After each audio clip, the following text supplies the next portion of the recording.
يا صباح او مساء الفل، عاملين ايه؟ قلت اخش على المطبخ كده اعمل كام حاجه احطهم في التلاجة واشوف النواقص عندي ايه واعملها. قلت اعمل عصير، الجو حر موت. فقلت اعمل حاجه كده ترطب على قلبنا، اي حد عاوز يشرب عصير او حاجه تكون جاهزه عندي في التلاجة، ما اقومش اعمل مخصوص.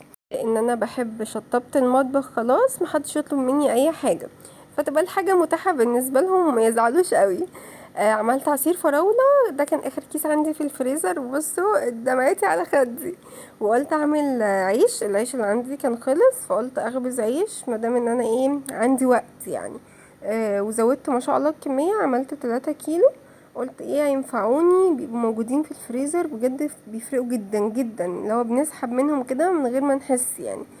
اي نعم، بنتخن بس مش مشكلة، اهم حاجة نكون مبسوطين يعني. فعملته، لو عايزين الطريقة اعملها لكم فيديو مخصوص، ننزل لكم المقادير بالظبط والطريقة ازاي. وتقدروا تعملوه، تسووه على الطاسة على البوتاجاز، او لو انتوا عندكم مكنة زي اللي عندي كده تعملوه فيها. وساعات يعني بعمل كميات صغيرة، مش لازم ان انا اعمل الكمية الكبيرة دي، بس كان عندي وقت فاضي والروتين الطبيعي بتاعي كنت خلصته. فقلت استغل الوقت ده يعني، بدل ما اقعد امسك الموبايل وما استفدتش بالوقت، فاعمل حاجة مفيدة. فعملت ساعتها العيش وسبته يخمر، وقمت عملت كذا حاجة كده برضو في البيت، ورجعت له يدوب قطعته وفردت وسويت يعني. هو اللي بياخد وقت هو الفرد، بس العجن والتقطيع ما بياخدش وقت. الفرد بقى عشان تفردوا ما شاء الله، ال3 كيلو بياخدوا معاكوا وقت يعني. فلو انتي بتزهقي، تقدري تعملي نص كيلو بنص كيلو، نص كيلو بيطلع تقريبا من 12 ل 13 14 رغيف، على حسب انتي مقطعه قد ايه. كنت هنا قطعت وسبته يخمر. وده شكله اللهم بارك بعد ما استوى. هبقى اعمل لكم ان شاء الله فيديو طريقة عمل العيش من الالف للياء. بعد كده لقيت وقت اقعد بقى واهدى كده ابدا، برغم ان يعني موضوع خبز العيش وكده، وان انتي تقفي قدام الصهد بتاع الفرن بياخد وقت وبيتعب. فقلت لا، انا هعمل لهم برضو حاجة حلوة من الحاجات الحلوة اللي هي الحالة التلاجة، بتبقى ساقعة كده وترطب على قلبهم، وربنا يجزيني كل خير. بص انا اصلا برمي اللي بعيد يعني، انا مش عبيطة. المهم جبت عندي كاسترد، وحطيت عليه لبن وحطيت سكر، ودوبته كده على البارد، وبعد كده احطه على النار بقى لحد ما يديني القوام اللي هو ايه، تقيل. بس ما يبقاش تقيل قوي، ينفع يعني يتفرد اول ما ينزل كده في البولات. اهم حاجه بس ان انتوا تدوبوا الكاسترد كويس قوي في اللبن عشان ما يكلكعش معاكم، لو كلكع هيبقى طعمه وحش قوي بصراحه. وكان عندي موزاية كده كبيرة قربت خلاص يعني، كان الجزء اللي فوق ده كان استوى، فقلت ايه خلاص هستخدمها في الحلة ده، بيبقى طعمه حلو جدا. جربوه هيعجبكم، هو يعني مش منتشر ومش ناس كتير بتعمله، بس جربوه. حركة الموز دي ده اختراع مني انا.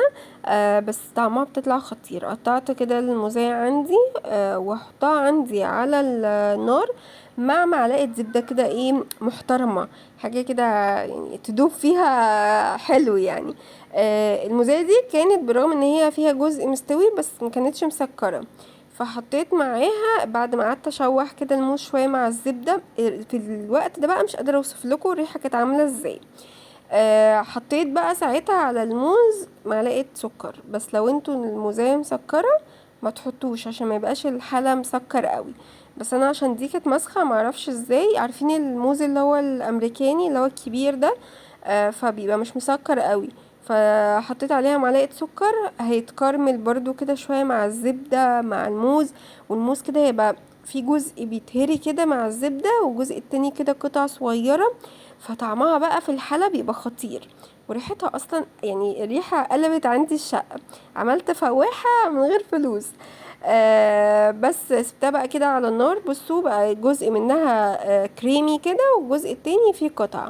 وحطيت عندي الكاسترد على النار عشان يتقل معايا ويستوي. واهم حاجة يعني ايدك ما تتشالش من الكاسترد. بصي على طول قلبي قلبي قلبي عشان ما يكلكعش معاكي، لو كلكع هتضطري ان انتي تضربيه بقى بهاند بلندر، في خلاط، في كبة، عشان الكلكعة دي ما تبوظش الطعم، لانها بتبقى طعمها فعلا وحش جدا. اول ما حسيت كده قوامه كويس، شلته من على النار. وجبت عندي، عارفين بسكوت السادة اللي هو زي ميري والكلام ده، ولوتس او مش لوتس، لوكس والكلام ده. هستخدمه في الوصفة دي. هحط طبقة كاسترد من تحت، وبعد كده هحط فوقيها طبقة من البسكوت. بعد كده هحط طبقة بسكوت، والبسكوت يعني مش هبله في حاجة، هحطه زي ما هو كده، لان عندي الكاسترد اصلا سخن فهيطريه. فانا مش عاوزة يبقى الموضوع عجينة كده مبلول، لا احنا عاوزينه زي ما هو كده. وبعد كده هحط طبقة من الكاسترد، وبعد كده طبقة من البسكوت، وبعد كده طبقة الموز. طبقة الموز بقى فيها اصلا زبدة، فهتنزل على البسكوت، البسكوت هيشرب من الزبدة. بصوا طعمه فظيع فظيع، لازم تجربوه. اللي بيتعمل والناس عارفاه هو طبقة من الكاسترد، وبيحطوا، لا بيحطوا الاول طبقة من البسكوت، وبعد كده طبقة من الكاسترد، وبعدين جيلي. الطريقة دي جربوها هتعجبكم جدا. حطيت البسكوت، طبقة البسكوت التانية، عشان بقى احط فوقيها طبقة الموز. طعمه خطير الموز بجد، بالذات لما الحلة ده بيسقع في التلاجة، بيبقى طعمه فظيع، بيطلع كده يرطب على قلبكم. اللي هو عارفين كده، ما تاكلوا حاجه تحس ان هي نعشتكوا كده وحسستكوا كده ان الجو حلو، هو الحالة ده كده. بعد ما حطيت بقى الموز، حطيت طبقة من البسكوت، فبرضه هتشرب من الزبدة كده اللي في الموز وطعم الموز. وبعدين قفلت بقى ايه بطبقة من الكاسترد. ما تقلقوش، هو طبعا لما بيبرد شوية بيمسك. بس انا مجرد بس ان اتحط وكان يعني شكله كده مش متظبط، حطيت كيس تلاجة وطبطبت عليه كده بالراحة. كل دوت هيتظبط وهيتساوى، وهسيبه بقى في التلاجة زي ما هو كده، مش هشيل الطبقة بتاعة الكيس دي. بعد ما يبرد هتشيلي طبقة الكيس، مش هيطلع اي حاجة فيها من الكاسترد، وهو هيكون مسك كده وبرد، وفي نفس الوقت ما نشفش من التلاجة. حطيت عليها كده صوص كراميل، ده انا عاملاه في البيت، بس حطاه في ازازة كنت جايباها قبل كده بتاعة كراميل. برضو الكراميل مع الموز خطير خطير. ممكن تحطوا مع الموز رشة قرفة، بس حسيتها مش هتليق مع الكاسترد، فقلت لا خلينا كده في الخفيف احسن. بصوا بقى تقطعوه، قطعوا زي ما انتوا عاوزين، الحجم اللي انتوا عاوزينه. هيطلع معاكم في منتهى البساطة يعني، ولا هيفك من بعضه، ولا هيطلع كده متكسر او حاجة، لا على قد تقطيعكم على قد ما هيطلع معاكم. بعد الغدا كده طلعته وقلت ايه ارتب على قلبهم، وده شكله زي ما انتوا شايفين حاجة تحفة يعني. والريحة بقى مش قادرة اوصف لكم يعني. في ناس كتير ما بتبقاش متقبلة ان الموز يتعمل حلويات، بس فعلا جربوه هيطلع معاكم خطير، وحلو قوي ومفيد للولاد، لان فيه موز. والبوتاسيوم اللي في الموز عالي جدا، وفي لبن وده كالسيوم. يعني حتى البسكوت اللي هو السادة ده برضو على فكرة بيبقى حلو للولاد يعني. بس قطعت كده بقى منه، حطيت في اطباق. عاوزه اقول لكم ما شاء الله ما شاء الله، يعني تقريبا خلصت في نفس اليوم يعني.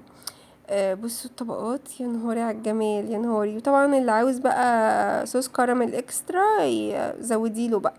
بس هو كده كان سكره معتدل قوي، طعمه مظبوط، مفيش حاجة مغيرة او طاغية على طعم حاجة، كان مظبوط قوي. يا رب الوصفة تكون عجبتكم، انتظروني في فيديو جديد.